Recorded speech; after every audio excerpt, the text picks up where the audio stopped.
ክብሯ ግን ከፍ ያለ ነው። ክብሯን የሰጣት ደግሞ ሥላሴ አብ ወልድ መንፈስ ቅዱስ። ኦኬ አምላኳን አምላኬ ብቻ አይደለም ልጄም ትለዋለች። ልጄ የማለት ስልጣን ያላት ማናት? ድንግል ማርያም ብቻ። አምላክን እኛ አምላካችን አባታችን እንላለን። ድንግል ማርያም ግን አምላኬም ትለዋለች፣ ልጄም ትለዋለች፣ አባቴም ትለዋለች። በቃ ምን ልርዳ? ስለ ድንግል ማርያም ሲነገር ዝም በል ካልከኝ አንተ ካጋንንት ነህ። ስለ ድንግል ማርያም ሲነገር ዝም በሉ አታውሉ ካልክ አንተ ከሰይጣን ነህ። ቀዳማዊት እመቤት ሲሉ ምን እያደረጉ ነው?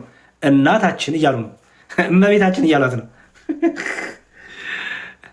እዛው አዳራሽ ደግሞ ያለ ሰው ስለ ድንግል ማርያም ሲወራ እመቤቴ ማርያም አልልም፣ እመቤቴ አልላትም፣ እመቤቴ አይደለችም። አይ ሰነፎች፣ አጋንንት ሲቆጣጠርህ፣ ሰይጣን ዲያብሎስ ሲራወጥብህ፣ ሰይጣን ሲጋልብህ ድንግል ማርያምን ትጠላታለህ። ድንግል ማርያም መጥራት ትጀምራለህ። ጥላቻ ደግሞ የሚጀምረው እመቤቴ ብሎ እንኳን ለመጥራት ደም ስር ይገታተራል፣ አይን ይፈጣል፣ ጥላቻ በልብ ይሞላል፣ በአንደበት ይወጣል። ምን ብሎ እመቤቴ አልላትም ትላለህ። ቀዳማዊት እመቤት ማናት? የጠቅላይ ሚኒስትራችን ሚስት የሆነ ፕሮቴስታንት አዳራሽ ልትዘምር ተጋበዘች እና ሁሉም ሰው ቆሟል። ቆሞ ቀዳማዊት እመቤት ስሟ ራሱ ዝናሽ እኮ አይደለም የተው ቀዳማዊት እመቤት። የሚገርም እኮ ነው። እመቤታችን እኮ እያሏት ነው። ማንን? ዝናሽን። ሰባቱ መስቀል ላይ የነበሩ ቃላቶች እነማን ናቸው? ሰባቱ መስቀል ላይ የነበሩ ቃላቶች ሰባቱ 13ቱ ሕማማተ መስቀል የሚባሉት እነማን ናቸው? የጌታችን 13ቱ ሕማማተ መስቀል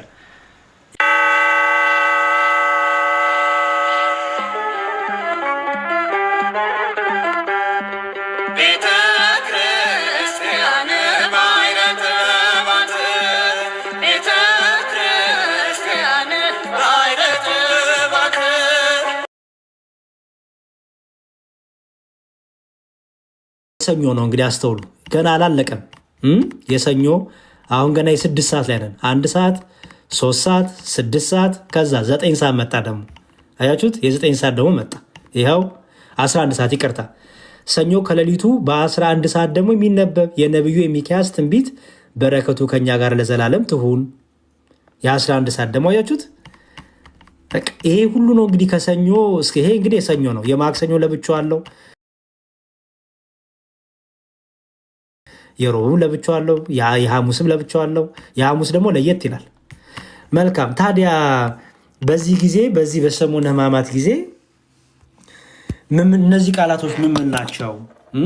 እነዚህ ቃላቶቹን ላሳያችሁ። ብዙ ጊዜ ይባላሉ፣ ግን እነዚህ ቃላቶች ታዲያ ምን ናቸው? እነዚህ ቃላቶች አይደለ? ኪራይ ላይ ሶን እብኖዲ ናይን ኪራይ ላይ ሶን ታኦስ ናይንን ኪራይ ላይ ሶን ማስያስ ግዕዝ አይደሉም። አይዘው እነዚህ ማስያስ እብኖዲ ግዕዝ አይደለም። አንዳንድ ሰው ግዕዝ ይመስላል፣ ግዕዝ አይደለም።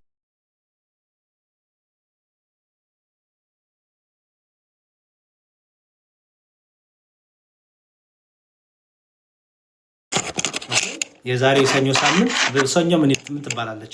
ይሄ ሳምንት እያንዳንዱ የመጀመሪያዋ ሰኞ ምን ትባላለች? አምላካችን መድኃኒታችን ኢየሱስ ክርስቶስ ሰው ሆኖ በዚህ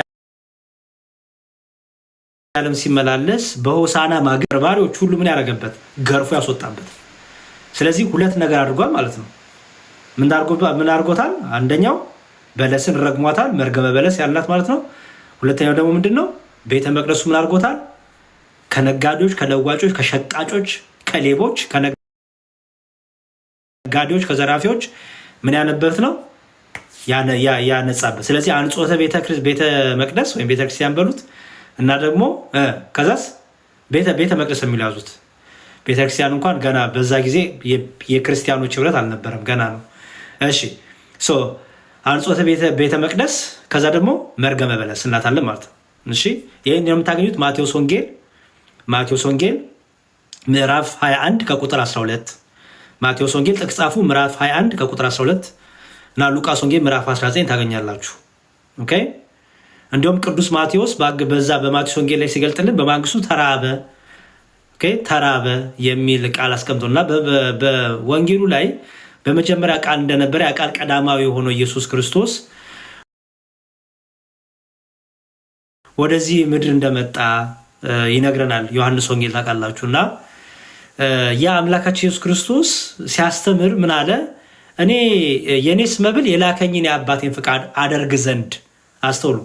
በዮሐንስ ወንጌል ምዕራፍ 4 ከቁጥር 34 ላይ የኔ መብል አለ ጌታ ምን አለ? የኔስ መብል የላከኝን የአባቴን ፍቃድ አደርግ ዘንድ ስራውን እፈጽም ዘንድ ነው ሲል ተናግሯል። ታዲያ ተራበ ለምን አለ? ምክንያቱም ተርቦን ወደዛች በለስ የሄደው አይደለ?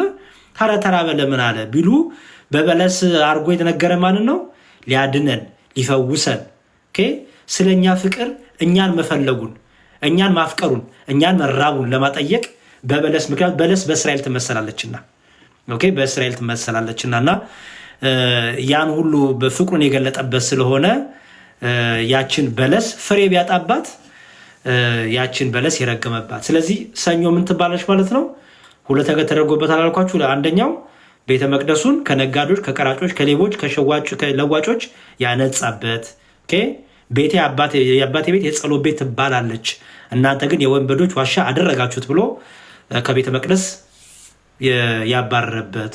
ሁለተኛ ደግሞ ምንድናት አልኳችሁ? መርገመ በለስ ምን የተደረገችበት በለስ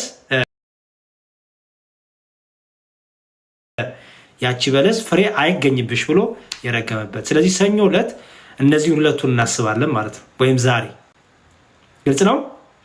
ያዛችሁ አይደል? ሁለቱን ያዛችሁ። ሁለቱን ያዛችሁ። እንግዲህ ከዚህ ምን እንማራለን ስንል ፍሬ ማፍራት አለብን። አያችሁ ዮሐንስ አለብን ፍሬ የተባለች ምንድናት? ፍቅር፣ ትህትና፣ ይቅርታ፣ ደግነት፣ ቸርነት፣ ንስሐ። እነዚህ ምንድናቸው?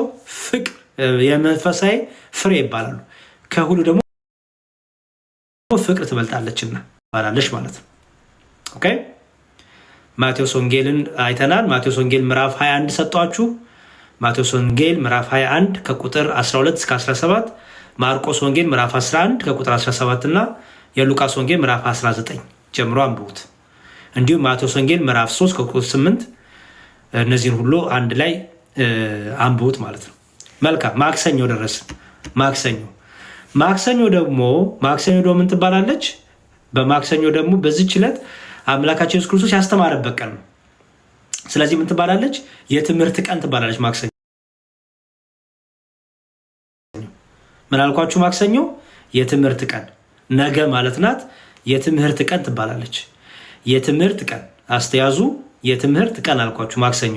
የትምህርት ቀን ለምን የተባለችው ማስረጃዎች ስታችሁ በማቴዎስ ወንጌል ምዕራፍ 21 ከቁጥር 28፣ የማቴዎስ ወንጌል ምዕራፍ 25 ከቁጥር 46፣ የማርቆስ ወንጌል ምዕራፍ 12 ከቁጥር 12 እና በሉቃስ ወንጌል ምዕራፍ 20 ከቁጥር 9። በእነዚህ ክፍሎች ላይ ስታገኙ አምላካችን ኢየሱስ ክርስቶስ የተለያዩ ትምህርቶችን አስተምሯል። በጣም የሚደንቁ ትምህርቶችን አስተምሯል። በቤተ መቅደስ ለረጅም ሰዓት ለረጅም ጊዜያቶች ሲያስተምርበት የነበረ ነው። ስለዚህ ምን ተባለ? የትምህርት ቀን ተባለ ማለት ነው።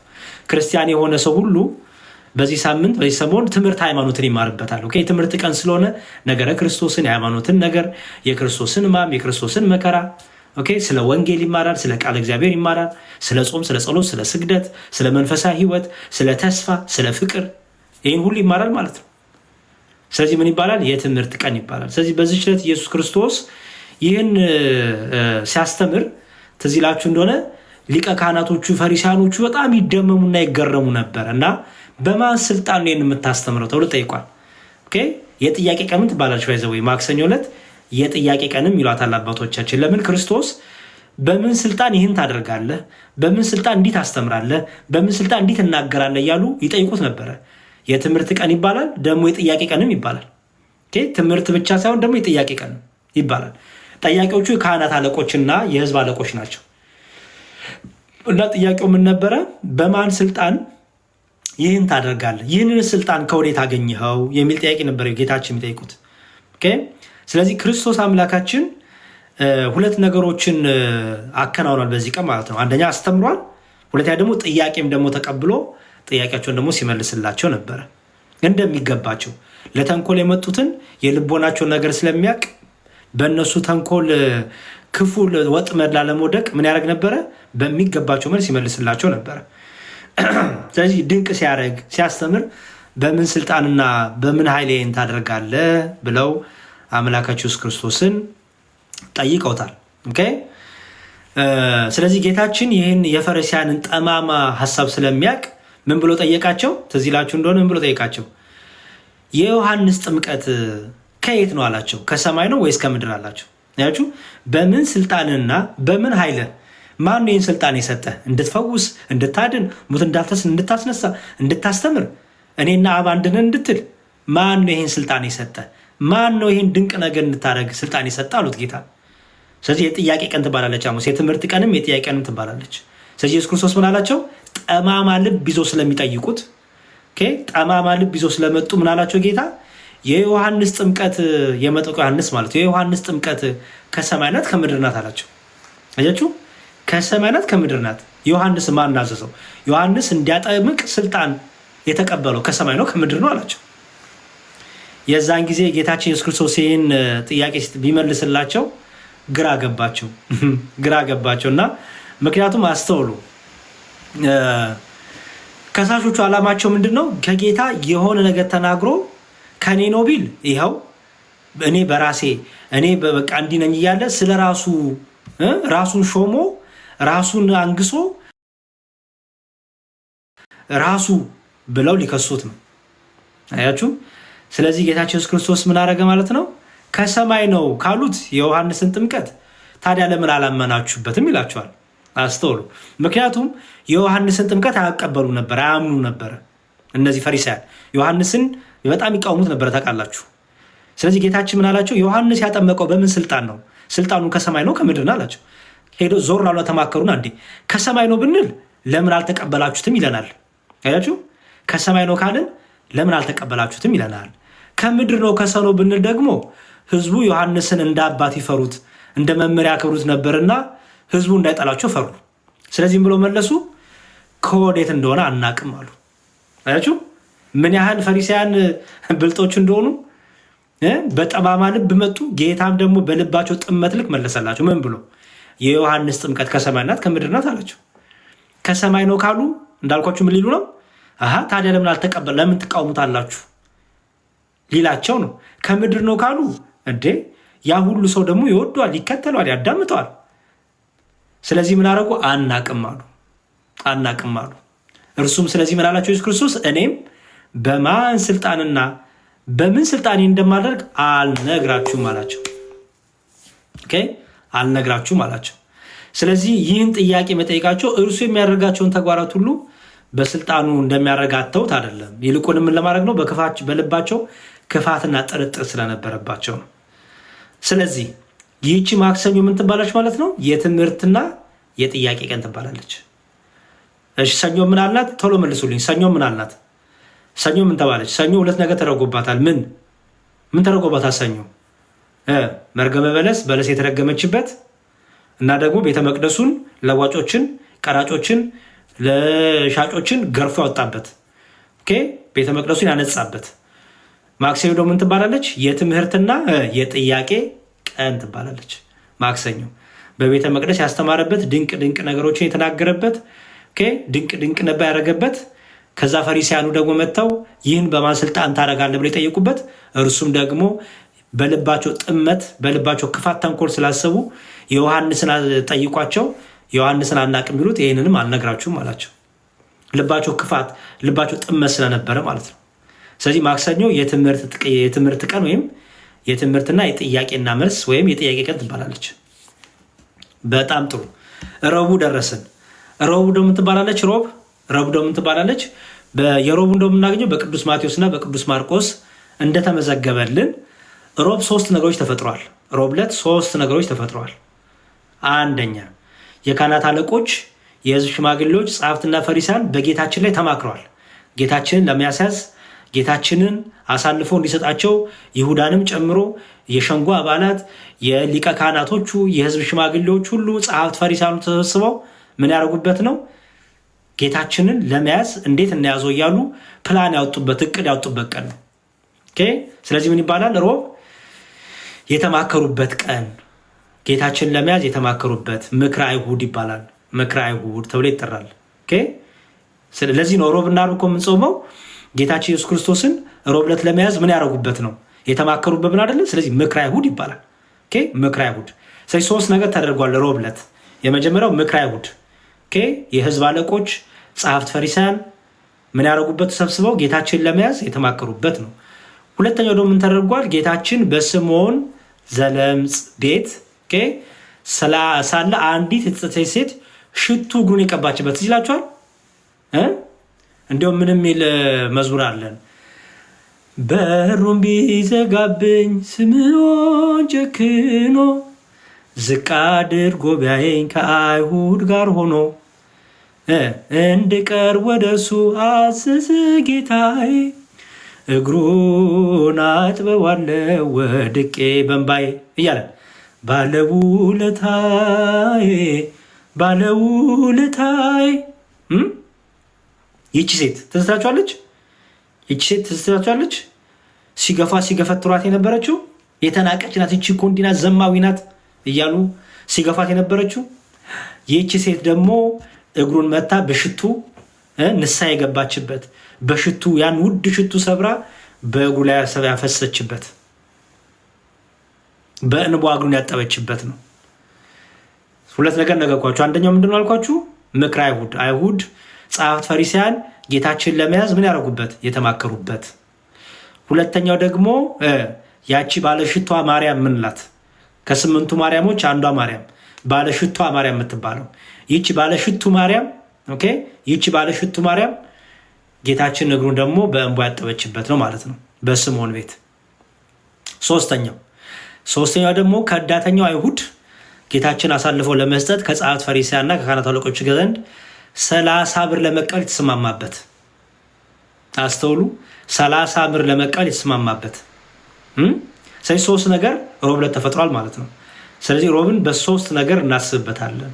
ምክረ አይሁድ፣ ባለሽቱ ማርያም እግሩን ያጠበችበትና በእንባ፣ ከዛ ደግሞ ሶስተኛው ምንድን ነው አልኳችሁ? ይሁዳ 30 ብርን ለመቀበል የተስማማበት ቀን ነው ሮብ ዕለት። ስለዚህ ሮብ ዕለት እነዚህ ሶስቱ ነገሮች እናስባለን ማለት ነው። ምን ማለት ሶስት ይጻፉልኝ። ሶስቱን ነገሮች ምንድን ያልኳችሁ ምን ናቸው ሶስቶቹ? አንደኛ ምክረ አይሁድ፣ ሁለተኛ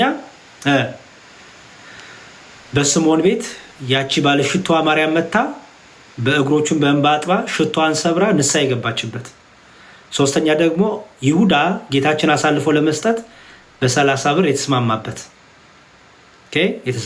ነው። መልካም እሺ፣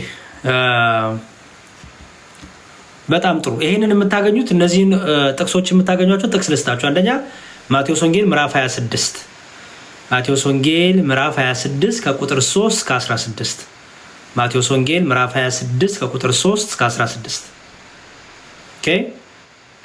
ከዛ ደግሞ ማርቆስ ወንጌል ምዕራፍ 14 ከቁጥር 1 እስከ 11 ማርቆስ ወንጌል ምዕራፍ 14 ከቁጥር 1 እስከ 11 ማቴዎስ ወንጌል ምዕራፍ 26 ከቁጥር 3 እስከ 16 ማርቆስ ወንጌል ምዕራፍ 14 ከቁጥር 1 እስከ 11 ከዛ ደግሞ ሉቃስ ወንጌል ምዕራፍ 22 ሉቃስ ወንጌል ምዕራፍ 22 ከቁጥር 16 ጀምሮ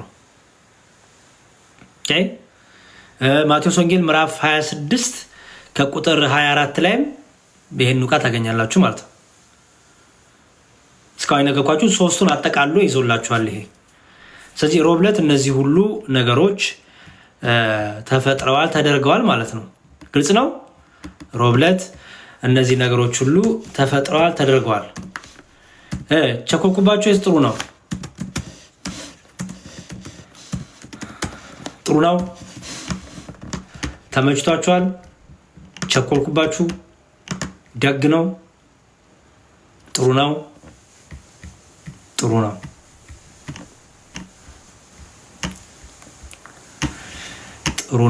ጥሩ ነው። እሺ ምን ደረሰን አሁን? ሐሙስ ደረሰን አይደለ? ሐሙስ ደረሰን። ሐሙስማ በጣም ድንቅ ነው። ሐሙስ በጣም ድንቅ ነው። ሐሙስ በጣም እንደው ሐሙስ የሚስጥር ቀን ትባላለች። ትባላለች። ባይዘወይ ሐሙስ የሚስጥር ቀን ትባላለች።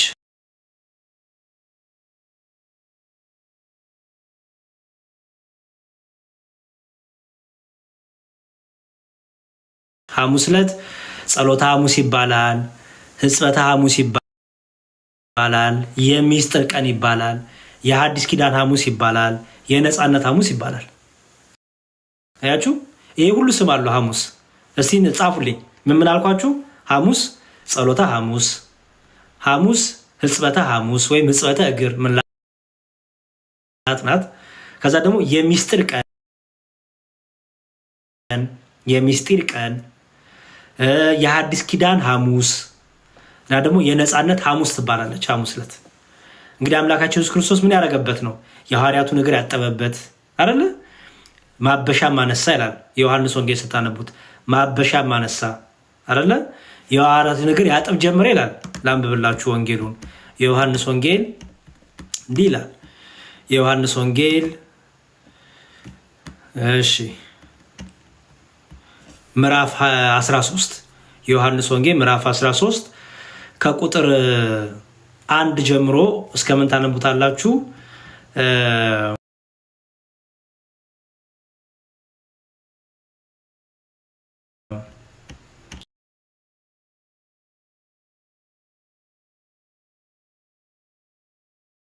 እንዲያው ሙሉ የምታነቡት ደስታዬ ነው። ሙሉን አንብቡት እሺ። የዮሐንስ ወንጌል ምዕራፍ 13ን ግን እኔ ከቁጥር 4 ላንብብላችሁ። ምን ይላል? ከቁጥር 4 ጀምሮ ላንብበው እኔ። ኢየሱስም ከራት ተነሳ፣ ልብሱንም አኖረ፣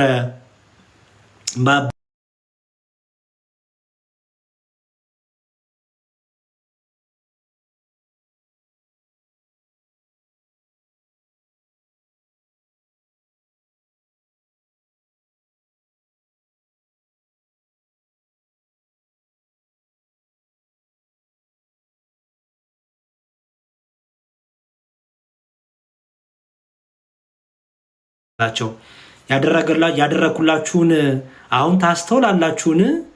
እናንተ መምህርና ጌታ ትሉኛላችሁ። አዎ እንዲሁ ነኝ። እንግዲህ እኔ ጌታና መምህር ስሆን እግራችሁን ካጠብኩኝ፣ እናንተ ደግሞ እርስ በእርሳችሁ እግራችሁን ትተጣጠቡ ዘንድ ይገባችኋል። እኔ ለእናንተ እንዳደረግኩ እናንተ ደግሞ ታደርጉ ዘንድ ምሳሌ ሰጣችሁ። አይገርምም? ስለ ቃሉ የተመሰገነ ይሁን። አምላካችን ስሙ የተመሰገነ ይሁን። ዮሐንስ ወንጌል ምዕራፍ 13 ከቁጥር 4 እስከ 15 ያለውን ነው ያነበብኩላችሁ። ስለዚህ ይቺ ሐሙስ ዕለት ምን ትባላለች ማለት ነው? ጸሎተ ሐሙስ ትባላለች። የትህትና ቀንም ትባላለች። ባይዘወይ አምላካችን መምህር እና ጌታ ሲሆን በትህትና እግርን ዝቅ ብሎ ያጠበበት በጣም የሚደንቀኝ ነገር ይሁዳ አሳልፎ እንደሚሰጠው እያወቀ ጌታችን እግሩን ያጥበው ነበረ። ይሁዳ አሳልፎ በ30 ብር አሳልፎ እንደሚሰጠው እያወቀ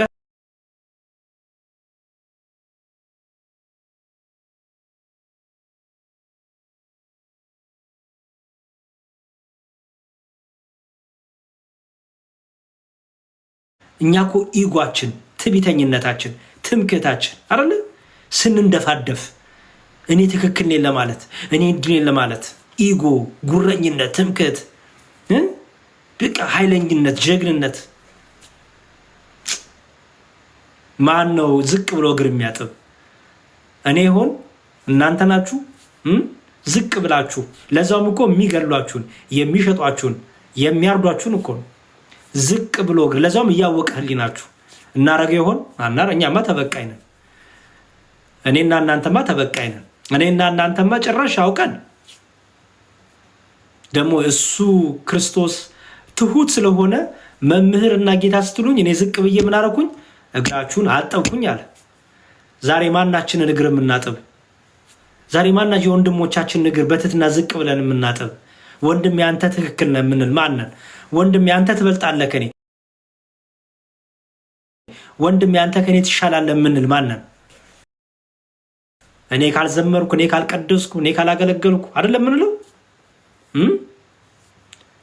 ወንድሜ እርሱ ያስተምረን፣ ወንድሜ እሱ ይዘምር፣ አባቴ እሱ ያስተምር፣ እሱ ያስተምሩ፣ እኔ ልማር አንልም እኮ። ከኔ ጭምር ካልዘመርን፣ ካልተናገርን፣ ካላውራን ብለን እኮ የምንጋጋጥ ነን፣ ትዕቢተኞች ነን፣ ትህትና የለንም። ከኔ ወንድሜ ይበልጣል አንልም። ትምክተኞች ነን። ስንጣላ ስንጋጭ እንኳን እርሱ ይቅርታ ካልጠየቀኝ ይቅርታ አንጠይቅም እኮ የምትሉ ናችሁ። ባልና ሚስት ሆኖ እኮ እርሱ ደውሎ ይቅርታ ካልጠየቀኝ እርሱ ካልደወለ እኔ አልደውልለትም የምንል እኮ ነን እኛ።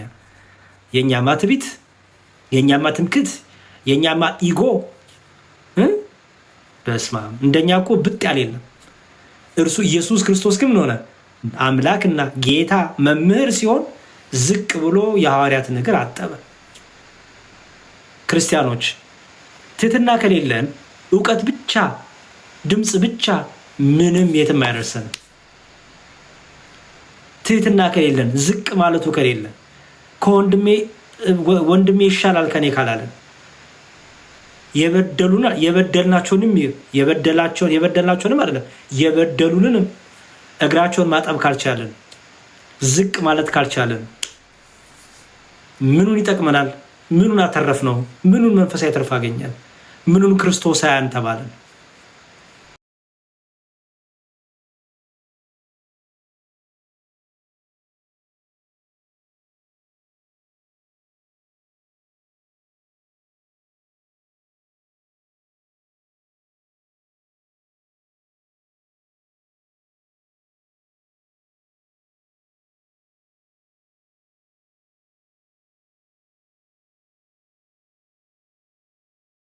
ይህ ስለ አዲስ ኪዳን የሚቆረሰው ስጋዬ ነው ብሎ ህብስቱን ስጋዬ ብሎ ጽዋውን ደግሞ ደሜ ብሎ የሰጠበት ነው። ማቴዎስ ወንጌል ምዕራፍ 26 ቁጥር 26። አንድ ደግሞ ትባላለች የነጻነት ሐሙስ ትባላለች። የነጻነት ሐሙስ ትባላለች። አርብ ደረሰ። አርብ ዕለት ደግሞ ምን ትባላለች? አርብ ትባላለች። የስቅለት ቀን ናት። እንግዲህ አርብ ዕለት ወይም ጉድ ፍራይዴ ይሉታል በእንግሊዝኛ። እንግዲህ አርብ ዕለት በጣም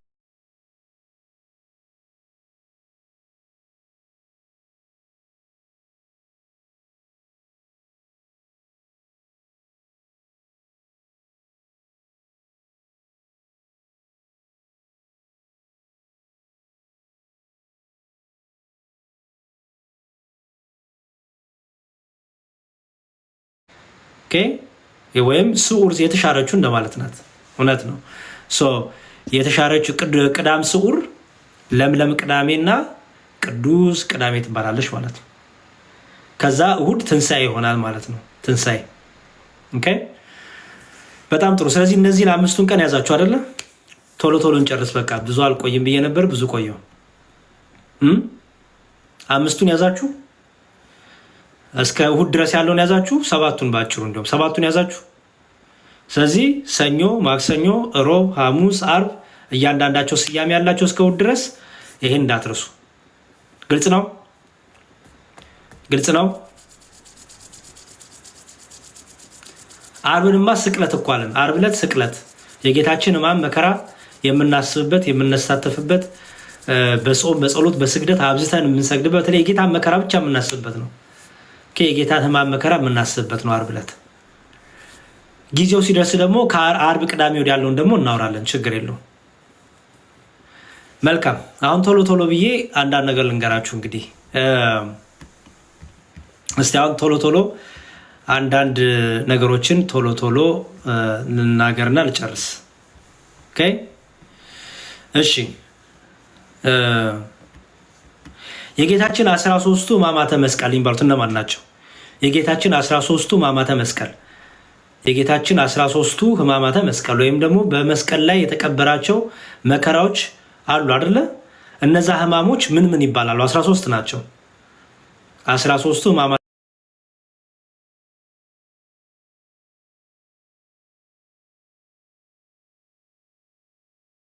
መስቀል ይባላሉ። አንደኛ ወደኋላ መታሰር፣ እጁን ወደኋላ አስረውት ነበረ ጌታን። ሁለተኛ በገመድ መሳብ። በገመድ ይጎትቱት ወደፊትና ወደኋላ ያዳፉት ነበረ ጌታችን። እጁን አስረውታል። ወደኋላ መታሰር ወይም 13ቱ ሕማማተ መስቀል ይባላል። 13ቱ ሕማማተ መስቀል ጻፉ። የመጀመሪያው ወደኋላ መታሰር፣ ሁለተኛ በገመድ መሳብ፣ ወደፊትና ወደኋላ እያደረጉ አንገቱ ውስጥ ገመድ አድርገው ጌታችን ወደፊት ወደኋላ ይጥሉት ነበረ። ሶስተኛው ደግሞ በምድር ላይ መውደቅ፣ በምድር ላይ ወድቋል። ወደፊት ወደኋላ እያደረጉ እያጸኑበት መከራውን ደግሞ እርጥብ እንጨት ስላሸከሙት ደግሞ ብዙ ሕማም መከራ ተቀብሏል ጌታ። እነዚህ ምን ይባላሉ? 13ቱ ሕማማተ መስቀል። ስለዚህ አንደኛው ወደኋላ መታሰር፣ ሁለተኛው በገመድ መሳብ ወይም አንገቱ ላይ ወደፊት ወደኋላ በገመድ ይስቡት ነበር። ሶስተኛው ደግሞ በምድር ላይ ይወድቅ ነበረ፣ በምድር ላይ መውደቅ። አራተኛው ደግሞ በእግረ አይሁድ መረገጥ፣ በእግረ አይሁድ መረገጥ። ኦኬ፣ በእግሮቻቸው ይረግጡት ነበረ ጌታ፣ በእግረ አይሁድ መረገጥ አራተኛው። አምስተኛው ደግሞ ከምሰሶ ጋራ ያላትሙት ነበረ፣ ከምሰሶ ጋራ ያላትሙት ነበረ። ኦኬ፣ ከምሰሶ ጋራ ያላትሙት ነበረ። ስድስተኛው ደግሞ በጥፊ መቱት ነበረ፣ በጥፊ መታ ነበረ ጌታ፣ በጥፊ መቱት ነበረ። ሰባተኛው ደግሞ ጀርባውን በጅራፍ ይገርፉት ነበረ፣ ጀርባውን በጅራፍ ይገርፉት ነበረ ጌታችንን፣ ጀርባውን በጅራፍ ይገርፉት ነበረ። ስምንተኛው ራሱን በዱላ ይመቱት ነበረ። ኦኬ፣ ራሱን በዱላ ይመቱት ነበረ። እሾህ አስገብተው ትዝ ይላችኋል፣ ይመቱት ነበረ ጌታችንን፣ በዱላ ይመቱት ነበረ። ዘጠነኛው የእሾህ አክሊል ደፍተውበት ነበረ። ኦኬ፣ የእሾህ አክሊል ደፍተውበት ነበረ፣ የእሾህ አክሊል ደፍተውበት ነበረ። አስረኛው መስቀል አሸክመውት ነበረ ጌታችንን፣ መስቀል አሸክመውት ነበረ። 11ኛው በችንካር ቸንክረውት ነበረ። ኦኬ፣ በችንካር ቸንክረውት ነበረ። 12ኛው በመስቀል ላይ ሰቅለውት ነበረ፣ በመስቀል ላይ ሰቅለውት ነበረ። 13ኛው መራራ ሐሞትን፣ መራራ ጽዋን፣ መራራ ሐሞትን አጠጥተውት ነበር። እነዚህ ምን ይባላሉ? 13ቱ ሕማማተ መስቀል ይባላሉ ማለት ነው። 13ቱ ሕማማተ መስቀል። ልድገምላችሁ ወይስ ይዛችሁታል? ልድገምላችሁ ይዛችሁታል? ይደገም ወይስ ይዛችሁታል? ልድገምላችሁ ወይስ ይዛችሁታል? ይደገም? ይደገም። እሺ ይደገም። 13ቱ ሕማማተ መስቀል የምናላቸው ወደኋላ መታሰር፣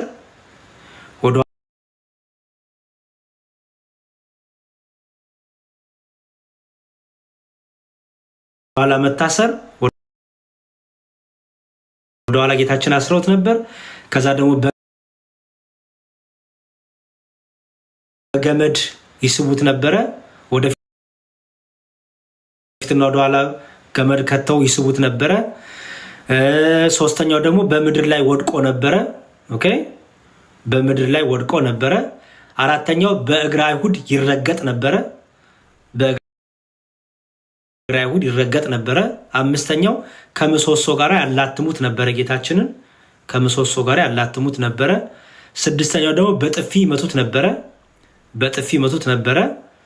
ሰባተኛው ደግሞ በጅራፍ ጀርባውን ገርፎት ነበረ፣ ሰባተኛው በጅራፍ ጀርባውን ገርፎታል። ስምንተኛው ራሱን በዱላ መተውታል። የአይሁድ ንጉሥ እያሉ እሾህ አድርገው ጭንቅላቱን ይመቱት ነበረ በዱላ። ይሄ ደግሞ ስምንተኛው ነው። ዘጠነኛው የእሾህ አክሊል ደፍቶ ነበረ። 10ኛው መስቀል ተሸክሞ ነበረ፣ መስቀል አሸክሞት ነበር። 11ኛው በችንካር ቸንክረውት ነበረ ጌታችንን፣ በችንካር ቸንክረውት ነበረ። 11ኛው 12ኛው በመስቀል ላይ ሰቅለውት ነበረ ጌታችንን፣ በመስቀል ላይ ሰቅለውታል። 13ኛው መራራ ሐሞትን ጠጥቷል። እነዚህ 13ቱ ሕማማተ መስቀል ይባላሉ። በመጽሐፍ ቅዱስ ወንጌላቱ መጨረሻ ላይ የምታገኟቸው ናቸው። በትንቢት ትንቢተ ኢሳይያስ ላይ፣ የመዝሙረ ዳዊት መዝሙር 21 ላይ ታገኙታላችሁ። ኦኬ፣ በትንቢቱ ደግሞ ተፈጽሞ ደግሞ በአራቱም ወንጌላን በመጨረሻ ክፍላችሁ ላይ ደግሞ ታገኙታላችሁ ማለት ነው። በተለይ ዮሐንስ ወንጌል ምዕራፍ 19 ስታነቡ ከዛ ጀምሮ በደንብ አድርጎ ይቀጥልላችኋል ማለት ነው። በጣም ጥሩ። ሰባቱ መስቀል ላይ የነበሩት ቃላቶች እነማን ናቸው? ሰባቱ መስቀል ላይ የነበሩት ቃላቶች ሰባቱ መስቀል ላይ የነበሩት ቃላቶች ሰባቱ መስቀል ላይ የነበሩት ቃላቶች ምን ናቸው? ሰባቱ መስቀል ላይ የነበሩት ቃላቶች አሁን የነገርናችሁ 13ቱ ሕማማተ መስቀል 13ቱ ሕማማተ መስቀል። ኦኬ፣ ከዛ ደግሞ ሰባቱ ምንድን ናቸው? ሰባቱ የመስቀሉ ቃላት አንደኛ አምላኬ አምላኬ ለምን ተውከኝ፣ አምላኬ አምላኬ ለምን ተውከኝ። ሰባቱ ያዙ። የማቴዎስ ወንጌል ምዕራፍ 27 አምላኬ አምላኬ ለምን ተውከኝ።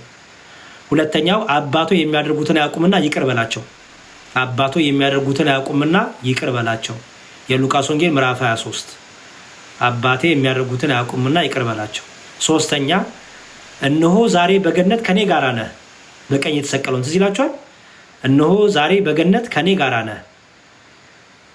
ሉቃስ ወንጌል ምዕራፍ 23 ቁጥር 43 እነሆ ዛሬ በገነት ከኔ ጋር ነህ። ሉቃስ ወንጌል ምዕራፍ 23 ቁጥር 43። ከዛ ደግሞ አራተኛው እነሆ ልጅሽ ለድንግል ማርያም የሚወደውን ደቀ መዝሙር ዮሐንስን እናት እንድትሆን የሰጠበት እነሆ ልጅሽ ያለበት ዮሐንስ ወንጌል ምዕራፍ 19 ከቁጥር 26 ዮሐንስ ወንጌል ምዕራፍ 19 ከቁጥር 26። ከዛ ደግሞ አምስተኛው ደግሞ ተጠማሁ ያለበት ነው። ዮሐንስ ወንጌል ምዕራፍ 19 ቁጥር 28 ተጠማሁ ያለበት ነው። ስድስተኛው ደግሞ አባቶይ ነፍሴን በእጅህ አደራ እሰጣለሁ ያለበት ነው። የሉቃስ ወንጌል ምዕራፍ 23። ከዛ ደግሞ ሁሉ ነገር ከተፈጸመ በኋላ ምን ያለበት ነው? ተፈጸመ ያለበት ነው። ሁሉ ነገር ከተፈጸመ በኋላ ተፈጸመ ያለበት። ይቺ ደግሞ ዮሐንስ ወንጌል ምዕራፍ 19 ቁጥር 30። እነዚህ ሰባቱ ምን ይባላሉ? ሰባቱ የመስቀሉ ቃላት ይባላሉ። ቅድም ያየናቸው 13ቱ ሕማማተ መስቀል፣ ከዛ ደግሞ ሰባቱ ደግሞ የመስቀሉ ቃላት። ልድገምላችሁ ወይስ ይዛችሁታል? ሰባቱን ይዛችሁታል? ልድገምላችሁ? ይደገም? እሺ ልድገም ከነጥቅሱ። የመጀመሪያው ሰባቱ የመስቀሉ ቃላት የሚባሉት አንደኛው አምላኬ አምላኬ ለምን ተውከኝ፣ ጥቅሱ ማቴዎስ ወንጌል ምዕራፍ 27 ከቁጥር 48። ማቴዎስ ወንጌል ምዕራፍ 27 ከቁጥር 48 አምላኬ አምላኬ ለምን ተውከኝ የመጀመሪያው። ሁለተኛው ደግሞ አባቶይ የሚያደርጉትን አያውቁምና ይቅር በላቸው። የሉቃስ ወንጌል ምዕራፍ 23 ከቁጥር 34 የሉቃስ ወንጌል ምዕራፍ 23 ከቁጥር 34 የሉቃስ ወንጌል ምዕራፍ 23 ከቁጥር 34። ሶስተኛው ደግሞ ዛሬ በገነት ከኔ ጋራ ትሆናለህ። በቀኝ የተሰቀለውን ማለት ነው። ዛሬ በገነት ከኔ ጋራ ትሆናለህ።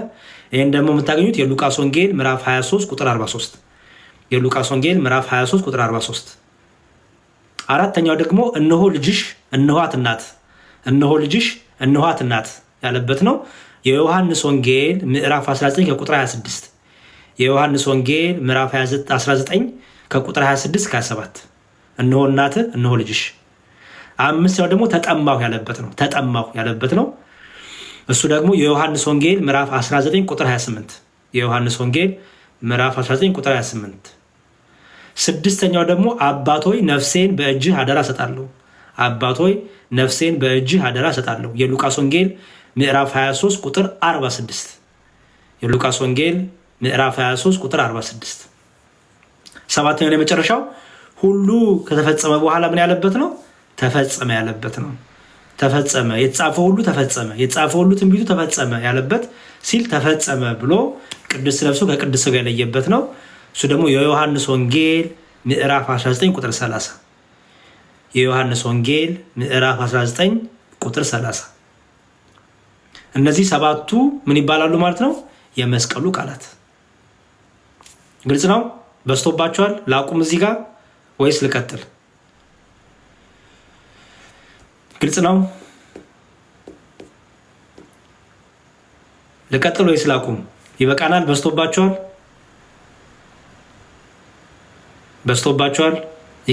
ይቀጥል? ግልጽ ነው? ቀጥል። እሺ። ስለዚህ ምን አየን? 13ቱን የሕማማቱን አየን። ከዛ ደግሞ 13ቱ ሕማማተ መስቀል አየን። ቀጥሎ ደግሞ ምን አየን? ሰባቱ የመስቀሉ ቃላት አየን። ሰባቱ ተአምራት ደግሞ በመስቀል ላይ ጌታችን ሲሰቀል የተደረጉ 7 ተአምራት ነበሩ። 7 ተአምራት በመስቀል ላይ አምላካችን ኢየሱስ ክርስቶስ ሲሰቀል 7 ተአምራት ተደርገዋል። አሁን 7ቱን የመስቀሉን ቃላት አየን። 13ቱን ሕማማተ መስቀል አየን። አሁን ደግሞ 7ቱን ተአምራት ደግሞ እኔ ዝግጁ ናችሁ? ዝግጁ ነን በሉኝ። 7ቱን ደግሞ ተአምራት ዝግጁ ናችሁ? በጣም ጥሩ። 7ቱ ተአምራት አንደኛ ፀሐይ ጨልማለች። ሁለተኛ ጨረቃ ደም ለብሳለች። ፀሐይ ጨልማለች፣ ጨረቃ ደም ለብሳለች። ከዋክብት ረግፈዋል። ከዛ ደግሞ አለቶች ተሰንጥቀዋል። ከዛ ደግሞ መቃብራት ሁሉ መቃብራት ሁሉ ተከፍተዋል። የመጨረሻው ደግሞ የቤተ መቅደስ መጋረጃ ለሁለት ተሰንጥቋል ወይም ተቀዷል። እነዚህ ሰባቱ ምንድናቸው? ተአምራት ይባላሉ። በመስቀል ላይ በተሰቀለ ጊዜ የተደረጉ 7 ተአምራት ናቸው። እደግመዋለሁ። 7 ተአምራት እነማን ናቸው? አንደኛ ፀሐይ ጨልሟል። ሁለተኛ ጨረቃ ደም ለብሳለች። ሶስተኛ ከዋክብት ረግፏል። አራተኛ አለቶች ተሰንጥቀዋል።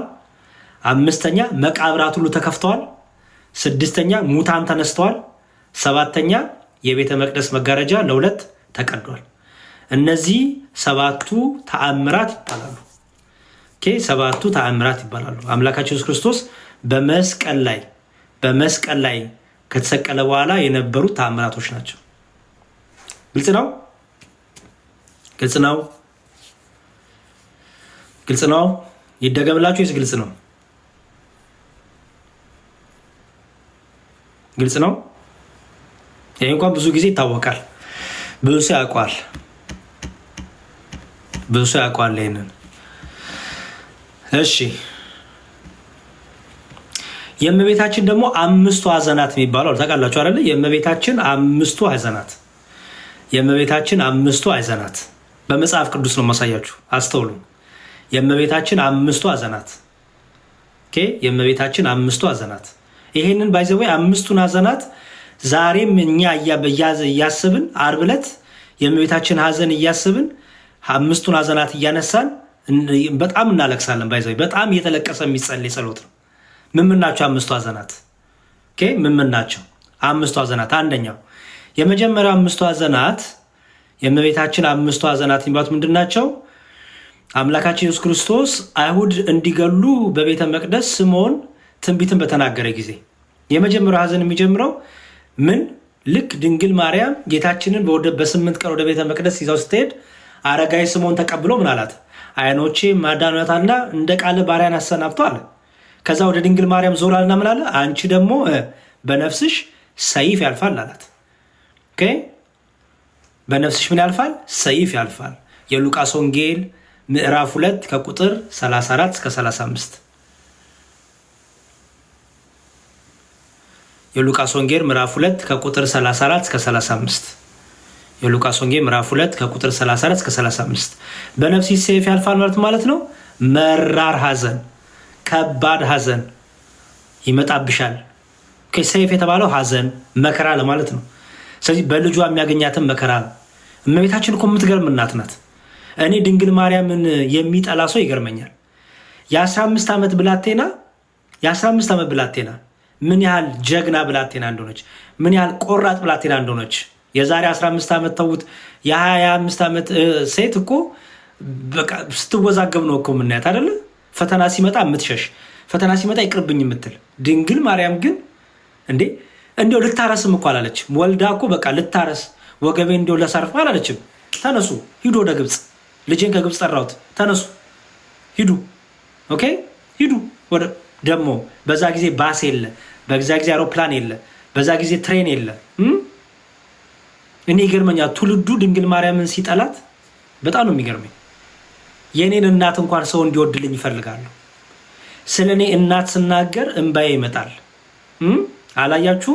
አንዳንድ ሰዎች ስለ እናታቸው አውሩ ሲባሉ እንባቸው ይመጣል አይደል? እኔ ቃላት አይገልጻትም ይላሉ። ለድንግል ማርያም ሲሆን ግን አይናቸው ይፈጣል፣ ደም ስራቸው ይገታተራል። እነዛው ሰዎች ማለት ነው። ስለ ስጋ እናት አውራ ሲባል ግን ያ ሰው በደስታ ያውራ፣ እንባ እየተናነቀ ያወራል። ስለ ድንግል ማርያም አውራ ሲባል ግን በቃ ስለ እናቴስ እንኳን ስለ ስጋ እናቴ ሲጎራኝ ደስ ይለኛል። እንኳን ስለ አምላኬ የሚበላውን የሚጠጣውን ፍሬ ሰጠች ያቺ ድንቅ እናት፣ ያቺ ድንቅ እናት። ስለ እሷ እንዴት ነው የማላውራው? ወንጌል ስለ ማርያም አይደለም። ሰው ምስኪን ነው፣ ሰነፍ ነው፣ ሰይጣን አድሮብሃል ማለት ነው። ወንጌልን እኮ የወለደችልን እኮ ናት። ወንጌል ክርስቶስ ነው አይደል? ወንጌል እኮ ክርስቶስ ነው። ወንጌልን ደግሞ ያነበብንባት ሰሌዳችን፣ ያን ወንጌል የተማርንባት ሰሌዳችን። ሰሌዳ ላይ ጽሑፍ ሲጻፍ ጽሑፉን ታዩት አይደለ? ያ የእግዚአብሔር ልጅ በድንግል ማርያም ሰሌዳነት ተጻፈና አየ ነው። ሰሌዳችን ክርስቶስን ያነበብንባት ሰሌዳችን፣ ወንጌልን ያነበብንባት ሰሌዳችን እኮ ናት። ወንጌል ስለማን ነው? ስለ ክርስቶስ ነው። ወንጌል ራሱ ክርስቶስ ነውና ያያችሁት። ስለዚህ ስለ ወንጌልን ያነበብንባት ሰሌዳችን ማናት? ድንግል ማርያም። ስለ ድንግል ማርያም ካላወራው ስለ ድንግል ማርያም ሲወራ አንዳንድ ሰዎች ዝም በሉ ይላሉ። ዝም በሉ ስለ እሷ በቃ ሰነፍ ነህ። ማርያምን የጌታ እናት ወደ እኔ ትመጣ ዘንድ እንዴት ይሆንልኛል እንዴ? የጌታ እናት እንደሆነች ማን ነገራት ለኤልሳቤጥ? ማንም እኮ አልነገራትም። ገብርኤል መጥቶ በይ ኤልሳቤጥ እንዲሁ ማርያም እኮ ይኸው የጌታ አላላትም። መንፈስ ቅዱስ ግን ሞላባትና መንፈስ ቅዱስ ገለጠላትና ምን አናገራት? የጌታዬ እናት ወደ እኔ ትመጣ ዘንድ እንዴት ይሆንልኛል አለች። በዕድሜ እኮ አሮጊት ናት እኮ ኤልሳቤጥ። ያች ድንግል ማርያም እኮ 15 ዓመት ብላቴና ናት። ኤልሳቤጥ እኮ አሮጊት ናት። የሞሎጇ ጊዜ ያለፈ መውለድ የማትችል እድሜ ያለፈ አሮጊት እኮ ናት። የ15ቷን ዓመት ብላቴና ግን የጌታዬ እናት አለቻት። ቀጥሎስ ወደ እኔ ትመጪ ዘንድ እንዴት ይሆንልኛል? ድንግል ሆይ ወደ እኔ ትመጪ ዘንድ እንዴት ይሆናል? እመቤቴ ወደ እኔ ትመጪ ዘንድ እንዴት ይሆናል? ደካማ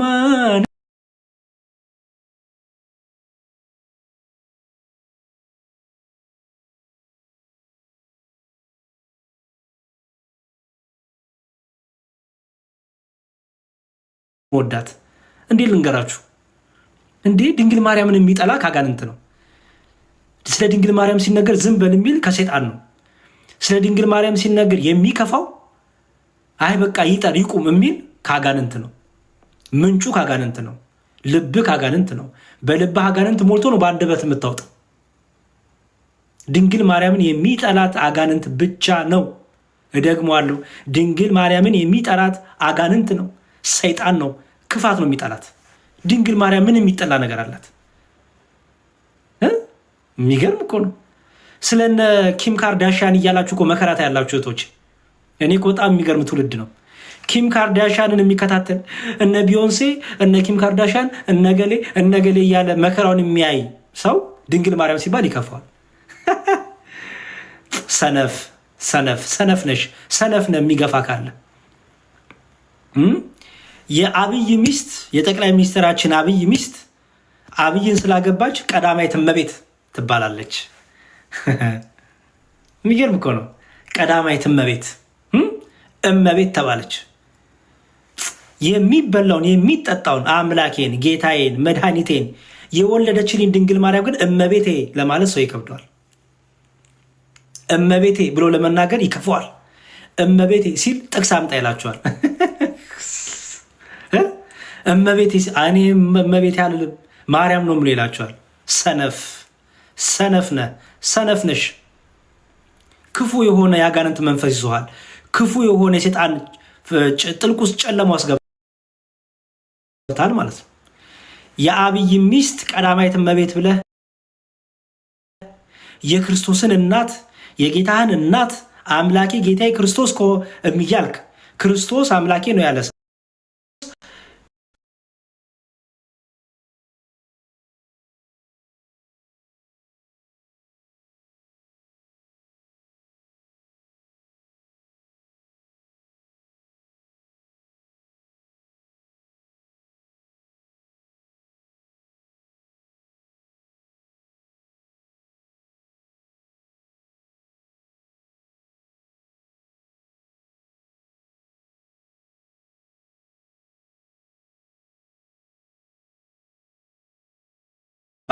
ክርስቶስ ወንጌል ነው።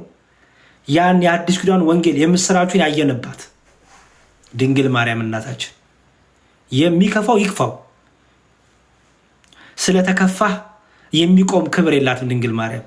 የተወደደች እናት ናት። ኢየሱስ ክርስቶስ የወደዳት እናት ናት። በስላሴ ዘንድ የተወደደች እናት ናት። ይህንን ለዓለም ሁሉ መሰከራለን።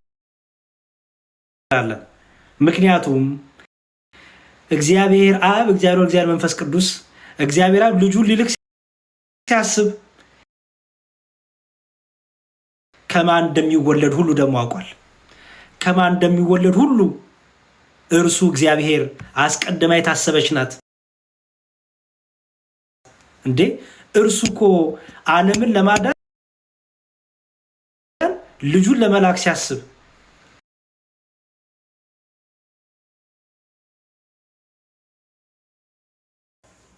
ሰነፍነ የአብይ ሚስት መታ ስትቆም ፊት ለፊት ትርበደበዳለህ።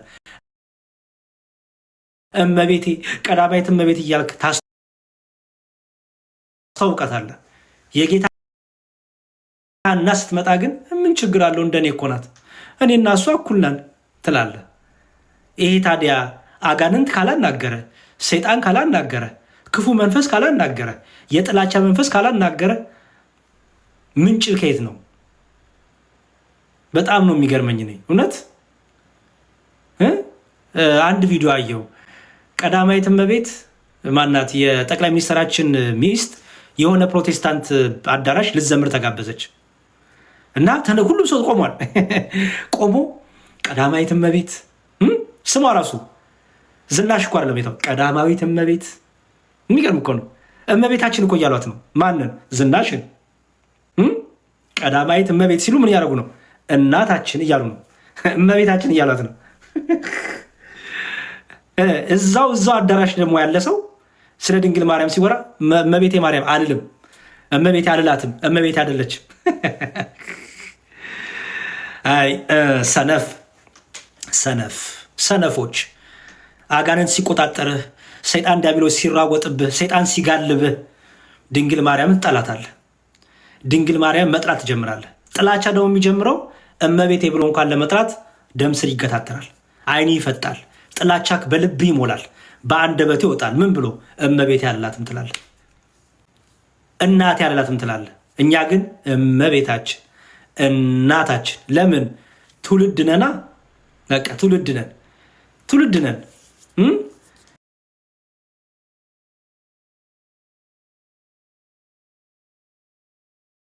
ትውልድ ሁሉ ምን ብጽዕት ይሉኛል። በቃ የጌታዬ እናት እላታለሁ፣ የአምላኬ እናት እላታለሁ፣ የእግዚአብሔር እናት እላታለሁ። ከመሆን በላይ ምን ክብር አለ? አንዳንዴማ ቅናትም ይመስለኛል። እኔ ያሩ ነው። እግዚአብሔር ይርዳችሁ። የምትቀዱኝ ሰዎች እንዳላችሁ ስለማቅረው ፊት ለፊታችሁ የምነግራችሁ ፍጥጥ ብዬ ማነው በፍጥጥ ብዬ የሚለው? ፍጥጥ ብዬ ስለ ድንግል ማርያምማ ፍጥጥ ብለን እንመሰክራለን። በደንብ እንመሰክራለን። ፍጥጥ ብለን እንመሰክራለን። በደንብ የሚጮሁ ይጮሃል፣ የሚናደዱ ይናደዳል፣ የሚበሳጨው ይበሳጫል፣ አይኑ የሚቀላው አይኑ ይቀላል። ምን እናደርግ? ምን አንረዳህም ወንድሜ። ቆፍጠን በል። ቻዩ ምንም አረዳችሁም። እየወጫችሁ ወይ እየጮችሁ ይወጣላችኋል፣ ወይ ደግሞ እየተበሳጫችሁ ታርፋላችሁ፣ ወይ በጭስ መልክ ይወጣል። እኔ አላቅም። ምን ልርዳ? ስለ ድንግል ማርያም ሲነገር ዝም በል ካልከኝ አንተ ካጋንንት ነህ። ስለ ድንግል ማርያም ሲነገር ዝም በሉ አታውሉ ካልክ አንተ ከሰይጣን ነህ። መንፈስ ልብ ከሰይጣን ነው። እንዳልኩት መንፈስ ቅዱስ በሰዎች ላይ ሲያድር ስለ ድንግል ማርያም ክብር መንፈስ ቅዱስ የረዳው ብቻ ነው ስለ ድንግል ማርያም መልካም ነገር የሚያወራው። አይሸሸግ እውነቱ ማርያም ቅድስት ናት፣ ማርያም ብጽዕት ናት። ከእግዚአብሔር ካልተላከ አይችልም ሊያወድሳት። ከእግዚአብሔር ካልተላክ ስለ ድንግል ማርያም አታወራም። እንደዛ ነው የሚገባኝ እኔ። መረረህም፣ ደስ አለህም፣ ከፋህም፣ ዘለልክም፣ አበድክም፣ አለቀስክም፣ አይን ፈጠጠም፣ አይንን ጨፈርክም ከእግዚአብሔር ካልሆንክ በስተቀር ስለ ድንግል ማርያም ንጽህና፣ ቅድስና፣ እናትነት፣ እመቤትነት አትመሰክርም። አለቅ። ለምን ቢባል መንፈስ ቅዱስ ያበጃጃት ድንቅ እናት ናት። መንፈስ ቅዱስ ያጸናት፣ የቀደሳት፣ የባረካት ድንቅ እናት ነች።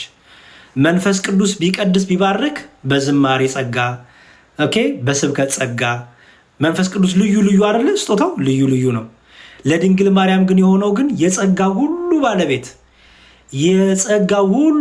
የሆነ እርሱ ጸጋ ሰጪ ሆነው የጸጋ ምንጭ ሆኖ ኢየሱስ ክርስቶስ ከስጋዋ ስጋ ከነፍሷ ነፍስ ተዋህዶ እናቴ ይላታል። እሷም ልጄ ትለዋለች። ድንግል ማርያም እኮ አምላኳን ልጄም ትለዋለች፣ አምላኬም ትለዋለች። አይገርም? እስቲ ከኔና ከእናንተ መሃል በተለይ ድንግል ማርያምን የሚሰድብ የሚጠላው ትውልድ ክብሯ ግን ከፍ ያለ ነው። ክብሯን የሰጣት ደግሞ ሥላሴ አብ ወልድ መንፈስ ቅዱስ። አምላኳን አምላኬ ብቻ አይደለም ልጄም ትለዋለች። ልጄ የማለት ስልጣን ያላት ማናት? ድንግል ማርያም ብቻ።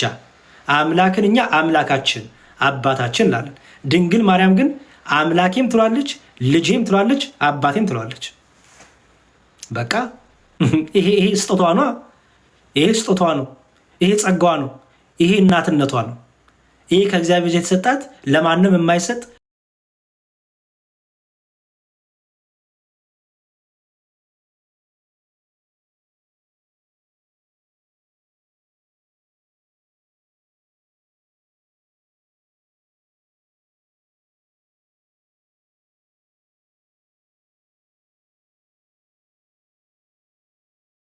ናገርም ይሄንን በደንብ እንናገራለን። ይሄንን በደንብ ምክንያቱም ስለ ድንግል ማርያም ስንናገር እነገሌ ይከፋችኋል አይደለም።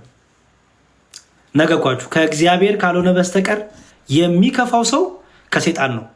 ከሴጣን ማህበር የሆነ ከዲያብሎስ ማህበር የሆነ ከጥልቁ መንፈስ ማህበር የሆነ ከአውሬው ማህበር የሆነ አዎ ስለ ድንግል ማርያም ሲነገር ይከፋዋል። በቃ ይጨንቀዋል። ኧረ በቃ ኧረ ዝም በሉ ረዘመ ይላል። ምን ታረገዋል? ምን ታረጊያለሽ? ምንጭክ እኮ ነው የተበላሸው። ምንጭክ ተበላሽቷል። ምንጭሽ ተበላሽቷል። እኛ ግን ምንጫችን ከመንፈስ ቅዱስ ነው። እኛ ግን ምንጫችን የቀዳነው ከመንፈስ ቅዱስ ነው። ስለዚህም ብለን ጠራታለን እመቤታችን፣ እናታችን፣ ድንግል ማርያም የአምላክ እናት ቲዮቶኮስ የቃል እናት፣ የእግዚአብሔር እናት፣ የአምላክ ማደሪያ እናታችን እመቤታችን ብለን ጠራታለን። እንወዳታለን፣ እናፈቅራታለን፣ ከፍ ከፍም እናረጋታለን። ከፍ ከፍም እናረጋታለን። ከሁሉ ፍጥረት የበለጠች ና በምን በክብር እስቲ ከድንግል ማርያም ክብር ጋር እኔ እስተካከላለሁ የሚለኝ አለ? ለነገሩ ምን ደፋሮች አሉ። እንዳልኳችሁ ነው። ሰይጣን ጥላቻ ስላለው ድንግል ማርያም ላይ ጥላቻውን በምን የሚገልጸው እኩል ነኝ በማለት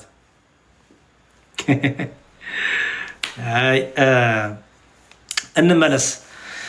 ፍቅሩ አይደርብን፣ በረከቱ አይደርብን። የሚሳደቡ ምናምን ሰዎች አትመልሱ ፕሊዝ።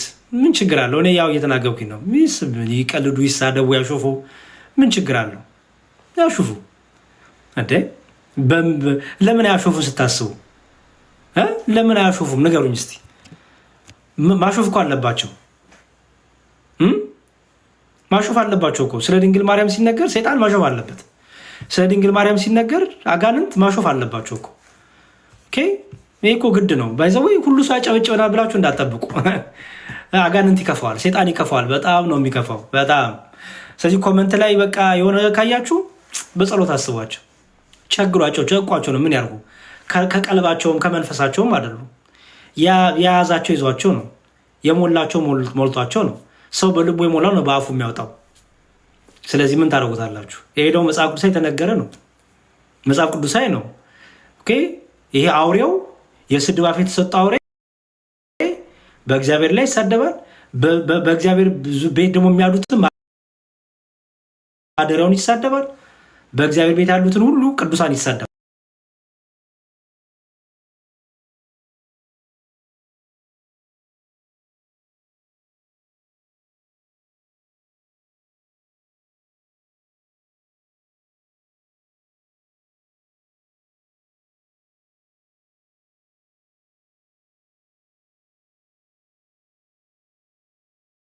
መጽሐፍ ቅዱስ